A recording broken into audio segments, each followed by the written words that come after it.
What is a skepasti? According to a few write-ups I've read, it is a traditional Greek favorite, or a classic sandwich from Greece, or a traditional Greek recipe that is kind of like a Greek-style quesadilla, but also is kind of like a Greek club sandwich. It's a puzzling description. And when I looked, I only found two places in the Chicago area that serve the sandwich. Opolis in Lisle and Nick's Gyros in Chicago Heights. Nick's offers their Skepastis with either gyros meat or grilled chicken, shredded mozzarella cheese, tomatoes, onions, and fries between two pitas, griddled until the cheese is melted, much like a quesadilla. It is then cut into 4 wedges, arranged pointy side up in a styrofoam clamshell, much like a club sandwich. The sandwich can be served with standard tzatziki sauce, but the cook, Nick I presume, recommended I get street sauce instead, which turned out to be a lemony aioli that was served inside the sandwich, atop the sandwich, and drizzled over the fries that were served on the side. And the dish was finished with a sprinkling of paprika. When I asked Nick what he knew about Skepasti, he told me in a Greek accent that it was something that has blown up in the Greek street food scene over the past 5 to 10 years. He wasn't sure exactly where it started, but he said his cousin had a well-known street food stand on one of the Greek islands, and this was exactly how they served it there, right down to that lemony street sauce. I also tried the Skepasti at Opolis in Lisle, which is available with beef and lamb, chicken, or pork gyros, presented less like a club sandwich and more like a quesadilla, less fully stuffed, but well put together nonetheless. The pitas nicely browned from their time on the griddle, the cheese good and melted, diced peppers in addition to the tomatoes, but no fries in the sandwich, just good fresh cut fries on the side. Again, I asked at Opolis, and they were unable to tell me the origin of the sandwich Skepasti. Google's annoying and unavoidable AI responses at the top of every search result claim that Skepasti originated on the island of Crete. There does appear to be a town called Skepasti on Crete, and the word itself means having a roof or covered, and has been used in the Greek language to describe the lower tiers of seating in a sports stadium, where they're roofed or covered by the tier above. Before September of 2013, all the online instances of the word Skepasti that I could find referred to one of these two things, the town or the part of a stadium. So this post on the blog of a restaurant called To Ariston, located on the island of Naxos in the Cyclades Islands, appears to be ground zero for the Skepasti, at least online. And the post itself claims that a cook named Nico invented the dish there at the restaurant. Sadly, To Ariston itself appears to be permanently closed according to Google. But at least their post extolling the new menu item has been preserved for internet archaeologists like myself to sift through, dust off, crate up, and send to a museum like Indy. But their legacy lives on in the Skepasti, despite the typical blogger claim that it's a traditional food made in Greece since time immemorial.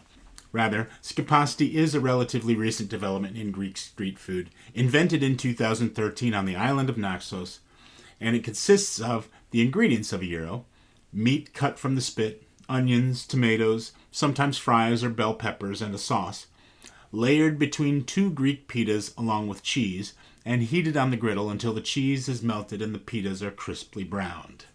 You could, I suppose, call it a gyro melt. But for me, that term will always be reserved for the sandwich served by the late, great CND gyros that I've talked about previously. And of course, I had to make a Skepasti myself.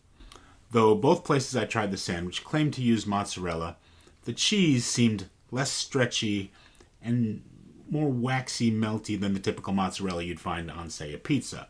I chose to use fontina instead, a good melting cheese with a mild but nutty flavor that would do well in a melt, I thought.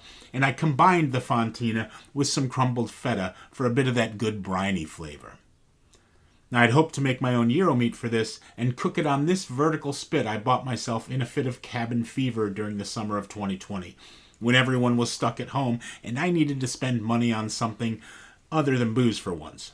Unfortunately, this thing worked about 3 times and then the motor quit.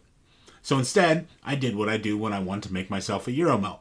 I got a gyro platter from my local Nicky's. To make the Skepasti, I started by griddling the flat side of 2 Greek pitas. Now, Greek pitas do not have that internal pocket like the pitas of the Levant. Instead, they're a solid disc of bread that generally has one flat side, the one that was in contact with the surface while the pita baked, and one more uneven side with bumps or bubbles that develop during the baking process. The bubble side is more visually interesting and makes for a prettier sandwich if it's on the outside. Then I flip the pitas, top both sides with a mixture of shredded fontina and feta, place tomatoes and onions, gyro meat fries, and a drizzle of my own version of Nick's street sauce, which combined my homemade toum with a little mayonnaise, Greek yogurt, fresh squeezed lemon juice, salt, pepper, paprika, and zero Jack Daniels, which is what Nick told me was the secret ingredient in his street sauce. And to serve, I combined the two halves of the sandwich, cut it into wedges, and plated it alongside additional French fries with a drizzle of my street sauce and a sprinkling of paprika, very much like what I'd had at Nick's Gyros, after the manner of a club sandwich.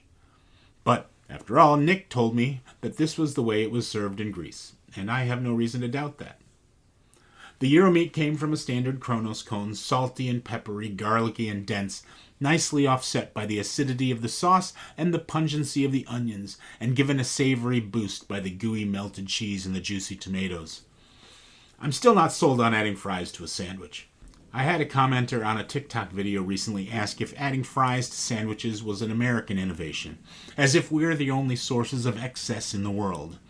And while there are a few American sandwiches that involve fries, Central Illinois' Horseshoe and Pittsburgh Primanti Brothers come most readily to mind, but there are others. Dozens of different sandwiches and wraps all over the world involve fries. From the chip buddy of the UK to the Belgian mitraillette, French Algerian merguez frites, the Afghani burger of Pakistan, French tacos, and more Caribbean and South American sandwiches than I care to list right now. Everybody seems to like fries in their sandwich. It's not my favorite, but sometimes I can see the appeal.